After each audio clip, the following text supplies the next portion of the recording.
بینەرانی بەڕێز و خۆشەویستی ڕێگا لە هەرچوەکن سڵاو و خۆشەویستیتان پێشکەش بێ بەختەوەر و شادمانی لە ئەڤڕۆدا بە ئێوەی ئازیز و خۆشەویست دەگەینەوە. بەڕێزانم ئەمڕۆ لە ئەڤڕۆدا ڕووماڵی تایبەت بە پێشهاتەکان دەکەین و لەگەڵ ئێوەی ئازیز و خۆشەویست دەبین بە هاوکاری و هاوکارم هیوا عومەر کە ئەمڕۆ لە دەرەوەی ستۆدیۆ بۆ بەڵام لە ئێستادا لەگەڵمانە لە ستۆدیۆ بەوابەستی ڕووماڵکردنیشی تایبەت ئەمڕۆ لە بەرەکانی جەنگ و هەروەها پێشڕەویەکانی پێشمەرگە هاوشان لەگەڵ پێشمەرگەکان هاوکار بووە. ئەوەی کە لە ئێستادا ڕوودەدات و هەواڵەکان وا دەگەێنن کە لە ئێستادا هێزەکانی پێشمەرگە بە پێی لێدوانی وەزارەتی پێشمەرگەی حکوومەتی هەرێمی کوردستان هەموو هێزەکانی پێشمەرگە لە ئامادەباشیدان بە هاوکاری فڕۆکەکانی هەریەک لە دەوڵەتانی تورکیا، ئەمریکا، عێراق کە بۆردومانی ناوچەکانی داعش دەکەن و لە کاتژمێری سفردا هێزەکانی پێشمەرگەش پێشڕەوی دەکەن. ئەم هەواڵانە وا دەگەێنن کە تاوەکو چەند کاتژمێری داهاتوو ڕەوشەکە یەکلا بێتەوە و مۆڵگەکانی داعش تێک و پێک بشکێندرێن و لە ئێرەدا پێشڕەوی بکرێت تاوەکو ئەو شوێنانەی کە داعشی دێت. ئەم هەڵمەتەی کە ئێستاکە لەلایەن وەزارەتی پێشمەرگەوە ڕاگەاندرا بەوە دێت کە ئاماژە بەوە دەکا کۆبوونەوەی هەریەک لە وەفدی سەربازی حکوومەتی عێراقی و هەروەها وەزارەتی پێشمەرگە کە دوایین پلانیان داڕشتووە بۆ جێبەجێکردن و چاوەڕوانی کاتژمێری سفر دەکەن. لەگەڵ هاوکارم هاوڕێ هیوا گفتوگۆ لەم بارەیەوە دەکەین. بەڕێز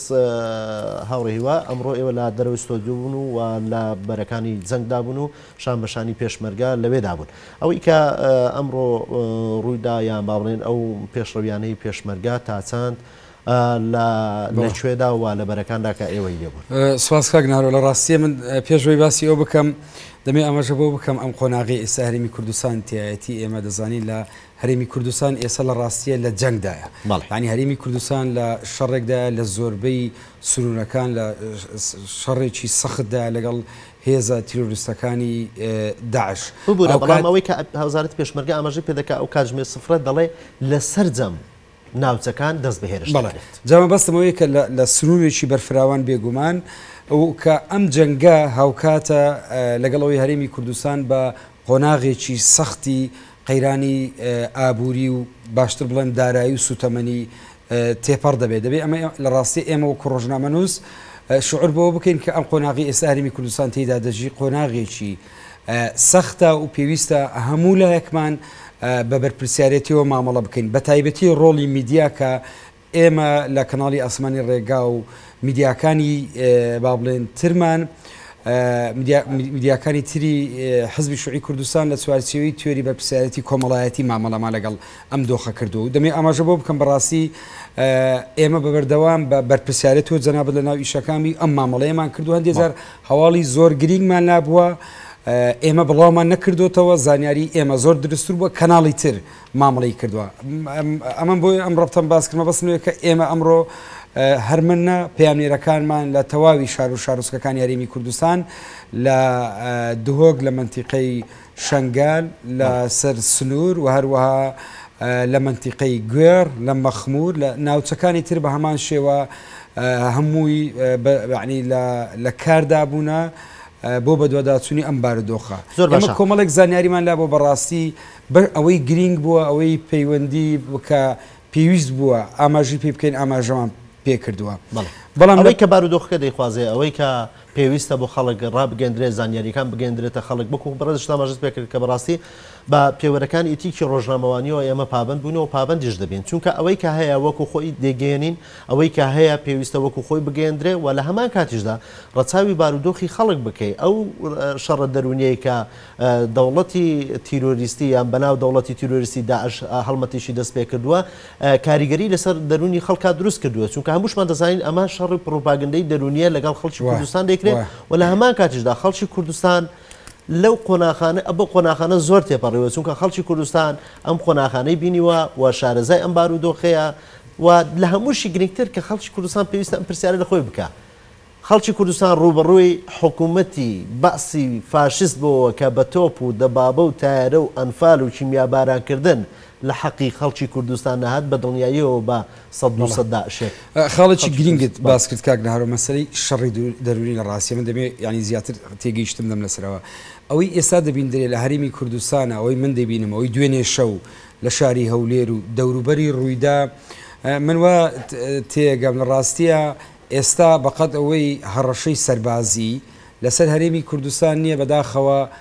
شەڕێکی دەرونیە بە تێگەیشتیم ئەم شەڕە دەرونیە یعنی پلان بۆ داڕێژراوە لە ئاستی زۆر بەبێەوەی هەندێک جار ئێمە شعور بە ئەو بکەین ئەمە لە زۆر ڕاگەیاندەکان هەست بەمە ناکەن ئەمە جا بەداخەوە ئێستا زۆرە ڕاگەیاندنێک دروست بووە لە هەرێمی کوردستانە هەموو شێوەیەک هەوڵدە سنرنجی بینەر بۆ خۆی ڕاکێشی ئێمە دەمێکە باسمان لەوە کردووە کە ڕاگەیاندنێک هەیە لە هەرێمی کوردستانە کە بەشێک لە پارتە سیاسیەکانی لە پشتە لە چوارچێوەی گوتارێکی پۆپۆلیستی دەیانەوێ بە هەرچی میکانزمێک بێ بگەنە بەدەسەڵات بە هەرچی میکانزمێک بێ میداکانیشیان بینەر بۆ خۆیان تاوا بکەن کە بە نەتیجە ئێمە دەمێکە ئاماژەمان بۆ کردووە ئەم جۆرە کارکردە کاریگەری سلبی ئەوەی دوێنێ لە هەولێر ڕوویدا ئەوەی لە چەند ناوچەیش تر دەبیندرێ ترسی خەڵک ئەمە دەرئەنجام بوو کە ئێمە دەمێک ئاماژەمان زۆر باشە گفتوگۆکانمان درێژە پێ دێن بەڵام پەیامنێرمان چیای بلیزانی پەیامنێرمان لە دەڤەری دهۆکەوە لەسەر هێڵە لەگەڵمان چیا ئەف دەمێتە باش تو چێ بێژی دەڤەرە دهۆکەی چاوایەوە زەرەبێت بله بو نیترین پیشخاتن کو دو ساعت دال پارزگاه دهو که در دورم پارزگاه دهو که ریدایم نها بجوش و خروشیه که گله که مزن خلق دهو که با آلای کردستانه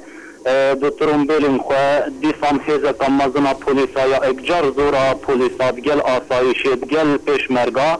بر افضالگه آلو که اتناوا بازار سید دیاره گرفتی صوتەیە ئەگەر چارەسەری ئەو تەکنیکە بەڵێ بەردەوام ئێستا بلیزانی بله وی ئالیدا بەرەف ناڤەندا بازاری دایەڕێک و بەرەف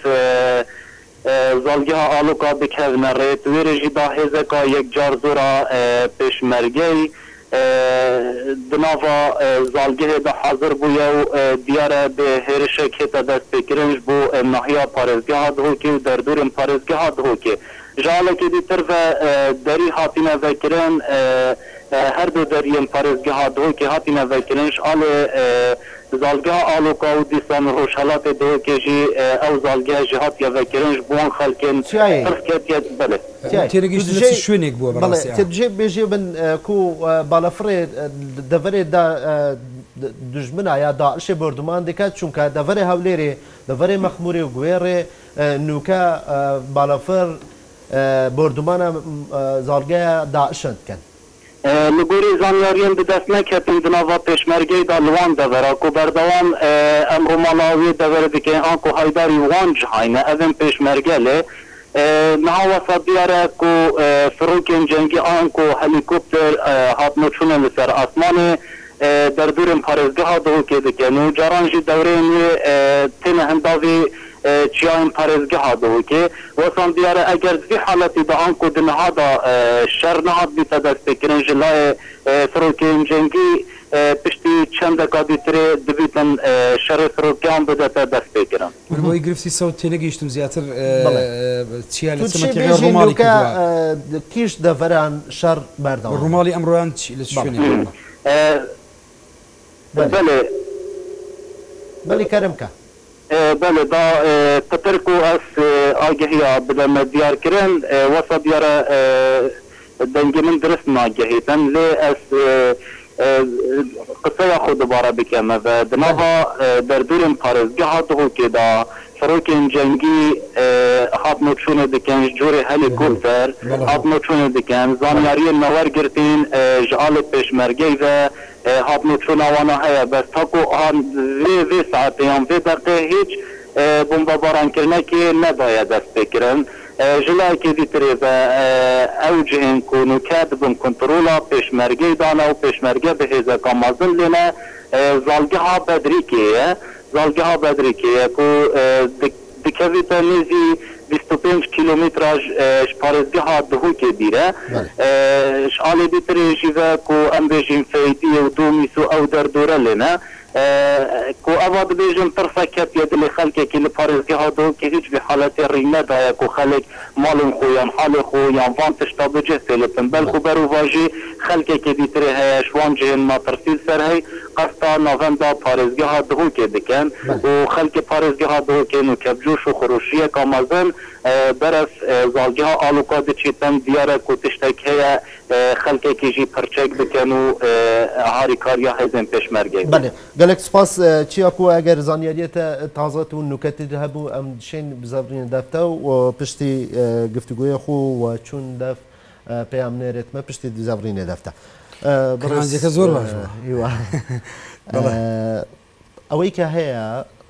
لا دهوشیشه او آماده کاری هیا وکو آماده من پیکرد اولی که لا وزارتی پیشمرگ رایگاندووە لە کاتژمێری سفرە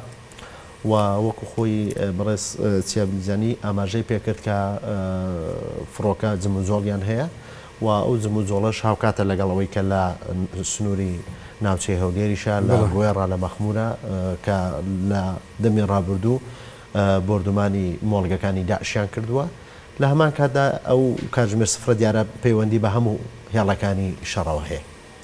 تو پێت وایە کە لە چەند کاتژمێری ئایندەیە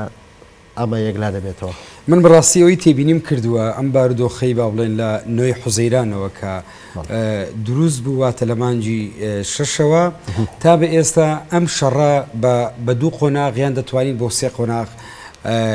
گوزەری کرد. لە قۆناغی یەکەمە داعش هەڵتۆقی کە با بڵێن حاڵەتێک بوو کە هەموو لایەکی تووشی یعنی جۆرێک لە با بڵێن با بڵێن تێڕامانێکی سیر کرد کە ڕوون نەبوو داعش چێ لە ڕاستیە هەمومان کۆک بین لەسەرەوەی کە یعنی لەسەر ئەوە کە بڕابەوە داعش پەیوەندی هەیە بەو قەیرانەی کە عێراق و بۆ قەیرانەی کە لەناو خودی سیستەمی سیاسی و سیستەمی دەوڵەتداری لە عێراقایە. دوای ئەوە داعش دوای نوێی حوزەیران کە موسڵی گرت سەبرتر خەریک بوو یعنی ئەم هێزە تیرۆریستیە زیاتر ڕوون بوو سەرڕای ئەوەی کە هەندێک لایانی سیاسی بەداخەوە زوو پاڵپشتی خۆیان با بڵێن تێگەیشتنی خۆیان دەرنەخست بۆی ئەم جۆرە ململانەی سیاسی لە ناوچەکەیە. داعش لە قۆناغی دووەم لە پێشڕەوایەتیدا بوو لە پێشڕەوایەتیدا بوو چەند شوێنێکی کرد لە ماوەیەکی کووردە ئەم پێشڕەوایەتیە پەیوەندی بەوە نەبوو لە ئەوە تەواو بکەم پەیوەندی بەوە نەبوو کە داعش هێز با بڵێن بەهێزە پەیوەندی بەم قەیرانە سیاسیەوە بوو بەم فراغا بوو کە عێراقیدا بوو بە تێگەیشتی من ئێستا داعش ئێمە لە قۆناغی سێمیندان ئەویش قۆناغی پاشەکشەی داعشە بەڵام بۆچونیشی دیکەمە ئەو بۆچوونی منە پێ وایە کە بۆچونیش با بڵێن ئەوە لاوەکە هەیە داعش لە ماوەی ڕابردوو وەکو بەڕێزش دامەژت پێکرد لە چەند کەسانێکەوە هەڵتڕۆقان و ڕەنگە بارودۆخێکی سیاسی هێنا بیەکایەوە بەڵام ئەوەی کە گرنگە و خەڵکیش دەبێت لەوە دڵنیا بێت کە داعش ئەگەر شەش هێندەی دیکە بەهێز بێ هێزێکی نویستراوە لە کۆمەڵگەی نێودەوڵەتیە لەبەر ئەوە چارەنووسیان چارەنووسێکی لە ناوچوونە جا ئەم خاڵە زۆر گرنگە ئەویش ئەوەیە کە لە قۆناغی سێ من کەوتم قۆناغی پاشەکشەی داعش دەبی چۆن گەشەیان کرد چۆن لە ماوەیەکی کورد بە تێگەیشتنی داعش توانی لە ماوەی ئەم یەک دوو مانگە چەند ناوچەیەک داگیر بکاتن بە هەمان شێوە لە ماوەیەکی زۆر کووردا پاشەکشێ دەکاتن پەیوەندی لەسەر هێڵ ئەگەنە دەمەوێت ئەمە زیاتر پاشەکشێ دەکاتن ئەوەی ئاماژەت پێکرد ئێستا ڕۆڵی کۆمەلگای نێودوڵەتیە ئەمڕۆ بە تایبەتی ئەو پەیوەندیانەی کە لە ئاستی سەرکردایەتی سیاسی هەرێم لەگەڵ وڵاتانی دەوروبەر کرا ئێستا ئەمریکا ڕاستەخۆ هاتوتە سەرخەت و ئەمڕۆ ئێمە لە چەند پەیوەندیەکمان لە مەتاڕی هەولێرەوە فڕۆکەخانی هەولێرەوە پێگەیشت کە چەندین چەکی قڕس و چەندین شارەزایی سەربازی هەمووشی گرنگتر دوایین هەواڵ ئەوەیە کە ئۆباما بڕیاری داوە کە ڕێ بە فڕۆکە جەنگیەکانی ئەمریکا بدرێ کە یارمەتی کوردستان و دەڵێ پاراستنی ئاسایشی هەرێمی کوردستان ئۆباما دەڵێ هێڵی سوورە ئەمە لە ڕاستی ئەمە زۆر گرنگە بۆ هەرێمی کوردستان ئەمە دەستکەوتێکی سیاسی گەورە ئەمە گرنگە بەڕاستی بەڵام دەبی ئاماژەش بۆ بکەین کە هەندێک کەم و کوڕیمان هەبوو لە مامەڵەکردن لەگەڵ ئەم مەسەلێ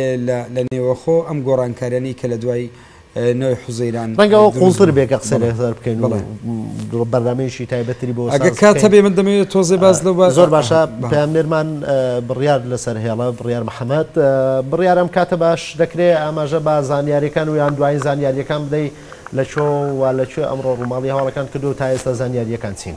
ئەو کاتێ ئەوە بینەرانی کەناڵی ئاسمانی ڕێگاش باش ئێستا من لە بازگەی خاتلم کە لە بەیانی کاژمێژنەوە من لەو بازگەیەم و تاوەکو ئێستاش لە وەکو باسم کرد من لە بازگەی خازرم هیچ شتێکی وایە ینی شەڕێک نییە لە نێوانداش تەنها خۆ ئامادەکردنی پێشمەرگەیە بەپێی زانیارێکی کە دەست ئێمە کەوتووە وایە لە دوای ئەوەی کە فڕۆکە جەنجەکانی تورکیا کە بەپێی زانیارەکان فڕۆکەی تورکی F-16 کە زۆرەکەی رووسیا لە سنووری گوێر بردومانی کردووە و ئێستاش لە بەپێ ئەو زانیارانەکە لە بەردەستێمەدا گوایە لە سنووری مووسڵیش بردومان دەکاتن بەڵام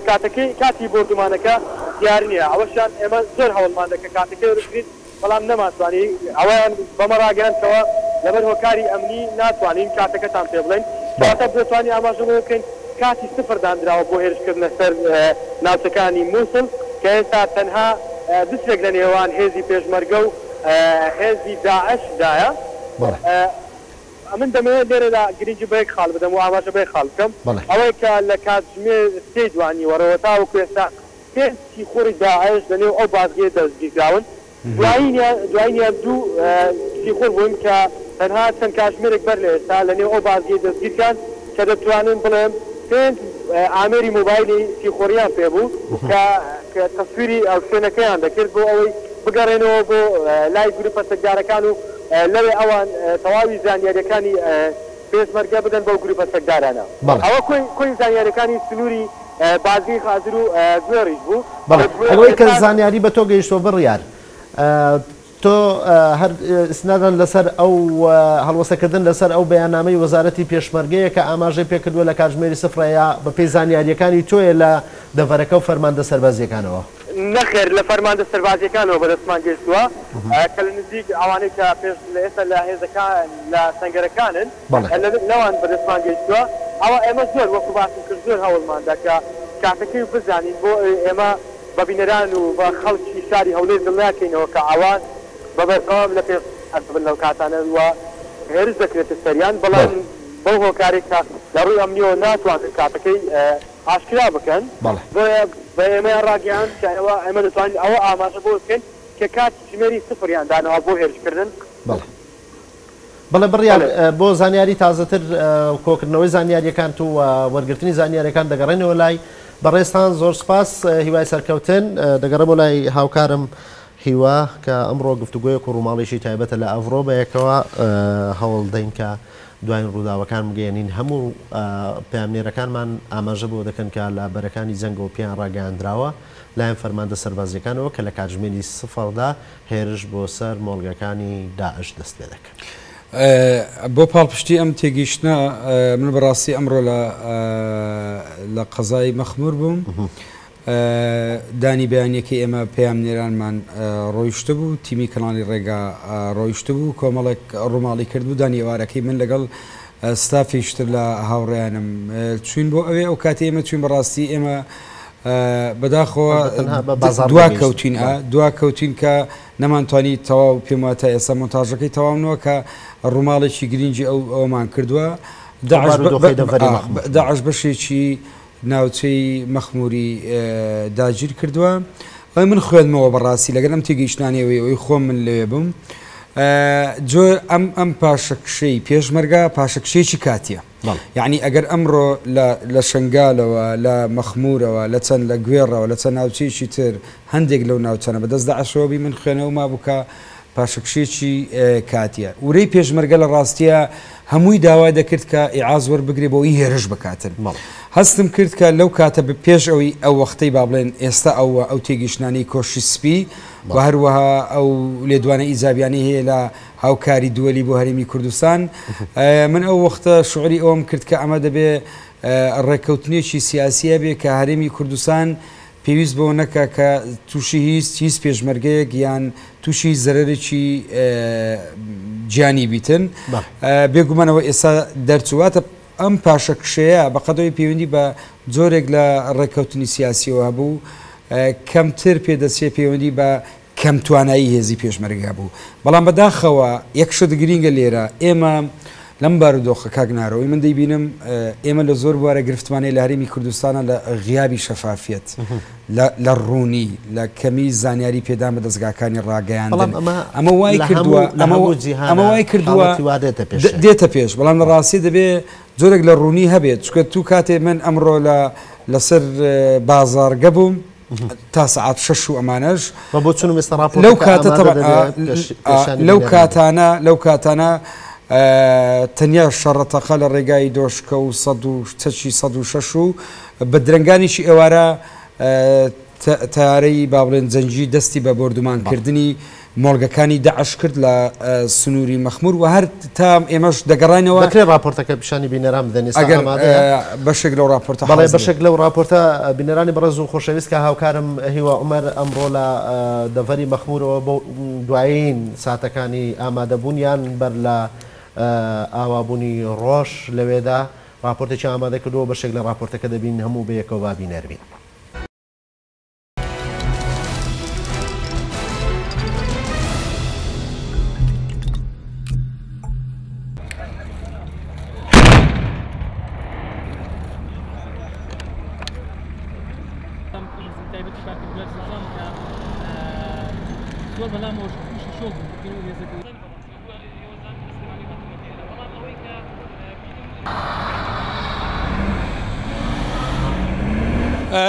ئێمە ئێستا گەیشتنە بازارگاوی ئێستا دەیبینین کە هێزێکی زۆری پێشمەرگا دەبیندرێ لێرە و هەروەها هێزێکی پێشمەرگەی حەزبی شوعی کوردستانیش دەبیندرێ کە لەسەر بازارگەین دیارە هێزەکانی پێشمەرگە لێرە دابەش بوون لێرە سەنگەری پێشمەرگا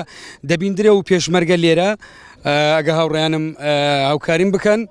هاوڕە سەمەد ئەگەر هاوکاریم بکەن لێرەوە پێشمەرگا لە ڕێگای دۆشکە و 106ەوە ناوە بەناوە تەقە لە هێزە تیرۆریستەکان دەکەن.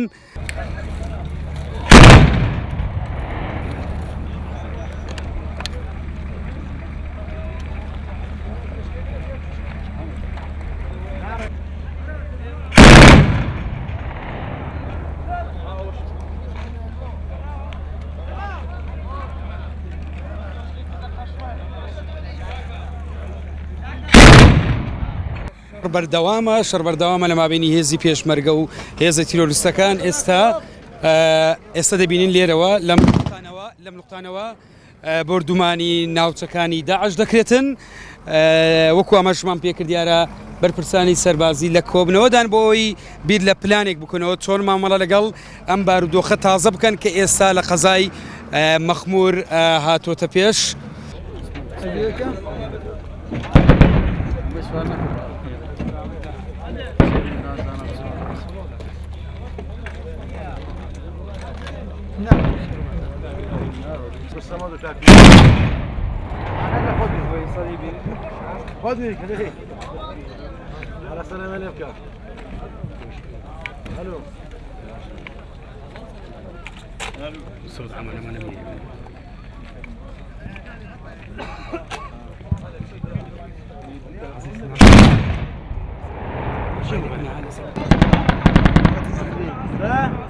الو توزاني هون وانا وادي النوم الو كوي ورقتي على فلوس يقرب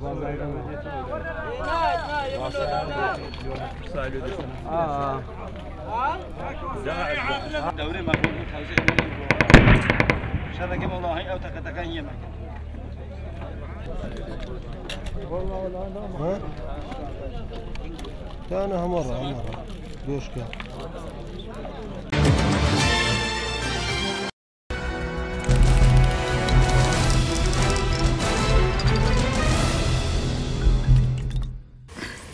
بەڵێ بینێرانی بەڕێز و خۆشەویستەوەی کە بینیتان بەشێک بوو لە وێنانەی کە هاوکارانمان بەر لە ڕۆژاوە بوون لە دەڤەری مەخمورەوە وێنەیان گرتبوو و شەڕەکە بەردەوامە و لە ئێستادا هەروەکو هەموو هەواڵەکان ئاماژە بۆ دەکەن و هاوکارانم لە دەرەوە لە پەیامنێران و هەروەها لە بەرەکانی جەنگ دەیگوازنەوە کە لە لە پێشمەرگە بە تەواو لە ئامادەباشیدا بۆ هێرشکردن شان بەشان و با پاڵپشتی فڕۆکە جەنگیەکان و بردومانکردنی پێگەکانی داعش و لە دواییدا پێشمەرگە لەسەر تاسەری خێڵەکان شێرش دەکاتە سەر داعش. بەڕێز هیوا عومەر ئەوەی کە لەوێ تا بینتان هێزێکی زۆری پێشمەرگە ئامادە بووە و شەڕەکەش شەڕێکی بەردەوام بووە. ئێوە ورەی پێشمەرگە بۆ ڕوبەڕووبوونەوەی داعش چۆن دەبینن؟ ئێمە بەڕاستی ئمە تەبعاً بەشێکی ئەوە بوو ئێمە هەر لەوێ لێدوانمان لە کۆمەڵێک پێشمەرگە گرتووە لە چەند فەرماندەیەکی پێشمەرگە یعنی بەشێک لە لیوا فەوزەکانی فەرماندەیەکانی پێشمەرگە لێ هاوکات پێشمەرگەکانی پەکەکەش هەر لێوە بن ئێمە لێدوانمان لیان وەگرتووە بە تایبەتی پێشمەرگی کەمپی مەخمور بە ژن و زەلام چەچیان هەڵگرتە بوو. لە ڕاستی هەموو گلەی ئەوان ئەوە بوو کە پێویستە ئیعاز وەربگرن و هێرش بکەن لە ڕاستیە ورەی پێشمەرگە زۆر باش بوو بەس ئەوەی دەبیندرا یعنی وەکو ئەمە قسە لەسەر گرنگجی بوونی تەنسیقەکرا لە مابینی هێزەکان و بە بەردەوام هێزی زیاتر دەچوو بۆ ئەم ناوچەیە و لە ڕاستیە بە شێوەیەکی گشتی ئەوەی کە لەو ناوچەیە بیندرا ورەی پێشمەرگە زۆر باش بوو هەمووی چاوەڕێی ئەوەی دەکرد کە کەی ئەم سەعاتی سفرەوەی جەنابەت ئاماژت پێ کرد دەست پێ بکە هەر ئەوە ئێمە پەیوەندیمان کرد بە بەرپرسانی سەربازی من کە تەنانەت چوو نزیکی ژوورەکەش بووم لە کۆبنەوە دابوون لە ڕاستیە لە کۆبنەوە دابن و بەڕاستی یەکیشتر لەو گرفتەوە بۆ هەندێک جار گرفتیان بۆ دروستەکردین لە هەندێک شوێن و هەندێک چەند ناڵێن یعنی چەند بەرپرسێکی سەربازی هەندێک مامەڵەی نەشیاوی لەگەڵ ئێمە کرد قوبوڵی نەدەکرد ئێمە وێنەی بگرین و ڕووماڵی بکەین بەڵام بار حاڵ ئێمە توانیمان ڕووماڵەکە بکەین بە شێوێکی گشتی دەتوانین بڵێن کە لەم نزیکانە من واتەیەگەم بە پێی ئەو خۆ ئامادەکاریانی کە هێزی پێشمەرگەی کرد بە پێی ئەو پشتیوانانی کە ئێمە دەمان بینی بۆ هۆزی پێشمەرگە دەچوو لەلایەک لە چەکەوە لە ڕووی ژمارەی پێشمەرگەوە و تەنانەت هاتنی فڕۆکەی سەربازیش و وەکۆی جەنابش ئاماژەت پێکرد دوا لێدوانی بارەک ئۆباما و لێدوانی هاتنە سەرخەتی ئەنجومنی ئاسایشی نێودەوڵەتی من پێم وایە ئەوانە هەموو مؤشر و ئاماژەی ئەوەن کە ئیتر قۆناغی ڕوبەڕووبوونەوەی داعش لە ڕووی سەربازیەوە دەستی پێ کردووە بەڵام لە ڕووی سیاسیەوە دوای قسە زیاترەکەین. بەڵێ پەیامنێرمان لە دهۆک لە دەڤەرەکانی دهۆکەوە دڵشادیمۆ لەگەڵماندایە دڵشاد دەمێتە باش. بەڵێ دەمێتە باشتر سەرچاوت من تو چێ بێژی ئەمە بینرێت ڕێگا گەداری بکەیت و چ دەڤەرەوە چ تشت ڕوودانە و هێزت پێشمەرگە کێرێ پێشڕەوی بکەن. بله بومایی تو روژه تیمی کنال ریگا بردوام باروکین شری دوای بوندی زانیار عبدالرسایی و گویزی تا بو بینری کنال ریگا شوانا دی ام سری حلقه را بنا و باجیر میسل اومدی جیب و پیشمرگی برخودانه کامازان کرد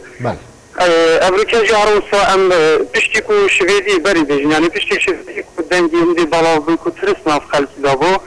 امریکا تیمی کنال ریگا اشهر دو آلیا و بجدار بو بروکین شریشوانا حوالی من آلی بیجین شیخانو ویلای و بجدار بو اجشلای محمودی بجدار بو دیگه که مدیتیش با هر دو آلیا کو ورایی و خوراگیری پیشمرگی بشیوه که باش آتا برچاف کرن و ویزین پیشمرگی وان دوران پیشوتشونی دابونجی حتی که بریا چند دمجمیر اکنجی بیجین چار دمجمیر چارونی و کجی ام همان جربون هیزن پیشمرگی پیشوتشونی دابون دیسان هر لویجی کومدید خلقی که شوانا کومه که اندازیارا کفنه برچاوتنه که بیجین هاری کارین خوی نابون و که آوون دک قارون استشته اوجی بلگی وی چنده که هیزن پیشمرگی او دور برستایی پارستینه و هیچ مترسیه جل سرمینه لاما یعنی اوان پیشمرگی آنجی گلایل هندید کرن که آخا کردستانی یا پاراسیه و چه مترسیه سرمینه و گلایل وی خلقید کرن اوه که دڵشاد لەم دەڤەرە و بێژنێ پێشمەرگە تەواوی وێ کۆنتڕۆل کردێ وێ دەبارێدا داعش چجاران هێرشکرینە و پێشمەرگە تێک بشکێنی هێزەوە الديف زانياريتنا في الشابونا وهاتي اشكاندنجي ديك دا تشوين هذا وكي بيشمرجي عن اماجه ومد فرمانده وشارزان بيشمرجي قلت مرة ما تزيد طاش بتشوني هذا بويا بوندي او فروكين جنجي العراق قال تبرانا تيرورستين داعش كل لا انا وكو يعني بلانك الاشكري هذا كار انايا فيش بتشونه بوندي جنجي العراقي وان تيرورستين داعش تبران بكم بله برز دلشاد ایمو پیام نیری رگه گلک سپاس بو زانیاری کانت هاوری وکاتیشی زورمان بدستانم آو بو پیکا هاورانم اما جبه دکن و کاتی برنامه کمان برو کتایی دسته همو لانکان فروک زنجکان بردومانی داعشیان کردووە و هەموو ئاماژەن بۆ ئەوە ئەمانە هەموو ئاماژەن بۆ ئەوە کە ئەم هێرشە سەرتاسەریەی کە وەزارەتی پێشمەرگە ئاماژەی پێ کردووە ئەنجام دەدرێت لە کاتژمێرانی داهاتوو کاتژمێری سەفەر دیاری کراوە. بەڵێ من بەڕاستی چەند دوو تێبینیمەیە ئەگەر لە ماوەیەکی کورت بتوانم ئاماژەی پێ بکەم یعنی وەکو تێبینی ئەوەی کە ئەم شەڕی با بڵێن ڕوبەڕووی هەرێمی کوردستان بۆتەوە مامەڵەی ئێمە مامەڵەی دەستگا ڕاگەیاندنەکان ئەگەر ئەم شەڕانە ئەوەی دەبیندرێ وەکو ڕەخنە بەداخەوە لە مابینی بەشێک لە ڕاگەیاندنەکانی ناڵەمام و بەشێک لە ڕاگەیاندنەکانی پارتی و یەکێتی ململانەیەکی لە ڕاستی خراپێ لە چوارچێوەی بەرژەوەندی تەسچی حزبایەتی مامەڵە دەکرێتن مامەڵە لەگەر هێزی پێشمەرگە دەکرێت بۆ نمونە ئەگەر هێزی پێشمەرگە لە شنگار تێک بشێ ڕاگەیاندنەکانی ئەم لە بەسلوی ئەگەر لێرە بێ بە هەمان شێوە ئەم مامەڵەیە ناکرێت لەگە هێزی پێشمەرگە ڕاستە هێزی پێشمەرگە ڕاستی هێزی پێشمەرگە ئەمڕۆ بەجۆ لە زۆرەکان لەیان دوو هێزی سیاسیەوە قۆڕخ کراوە بەڵام 2000 هێزی پێشمەرگە دەی لە بیرمان بی هێزی پێشمەرگەی کوردستانە لە هەر شوێنێک هێزی پێشمەرگە تووشی گرفت بێ هەموو کوردستان تووشی گرفت دەبێت بەوەی لە ڕاستی ئێمە دەبی بە نەفەسێکی فراوانتر مامەڵە لەگەڵ ئەم خاڵە بکەین خاڵی دووەم کە ئیجابیە لە ڕاستیە ئەویش ئەو با بڵێن هاوکاری کە خەریک بوو ململانی تەشی حزبایەتی لە ماوەی ڕابردوو بەرژەوەندی حزبی تەسک پارچەکانی کوردستانی دوور دەخستەوە لەیەک بەڵام ئەم هەڕەشانە هەست دەکەی کە نزیکمان دەخاتەوە ئەمە هێزەکانی پەکەکە هێزەکانی پێدا هێزەکانی برادرانی دیموکرات لە ڕۆژهەڵات هەمویان ئامادەن و بە پێی زانیاریەکانی ئێمە ئەوانیش ئێستا هاتوونەتە بەرەکانی جەنگ شان بەشانی هێزی پێشمەرگەی کوردستان حزبی شوعی کوردستان بۆ نمونە وەرگرین کە دەمێکە ئەو هەموو چەکدارەکانی خۆی نەهێش لە چوارچێوی هێزی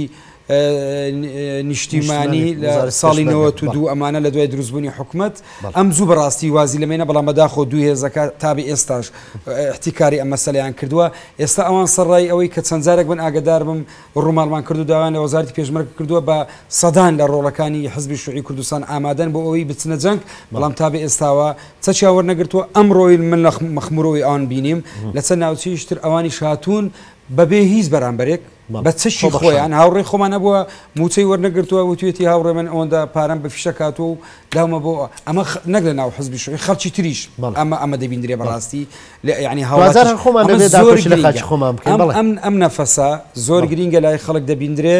بەڵام زۆر گرینگە بەڕاستی مامەڵ پێویستی بە مامەڵەیەکی ئیدارەدانی باشترەیە کە تابێ ئێستا ڕەنگە دەرفەت نەبێ ئەوەی کە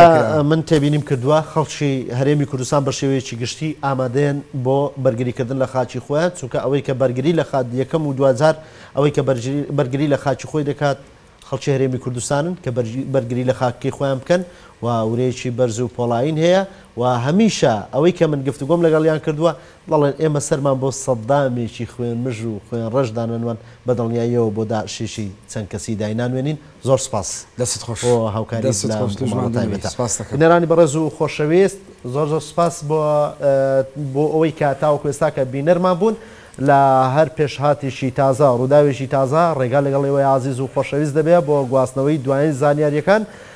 تاڵقەیەکی دیکە و بێگەیشتنەوەیشتر و ڕووماڵێکی تایبەت بە ئێوە دەگەنەوە خۆشەویستیمان پێشکەشتان بێت.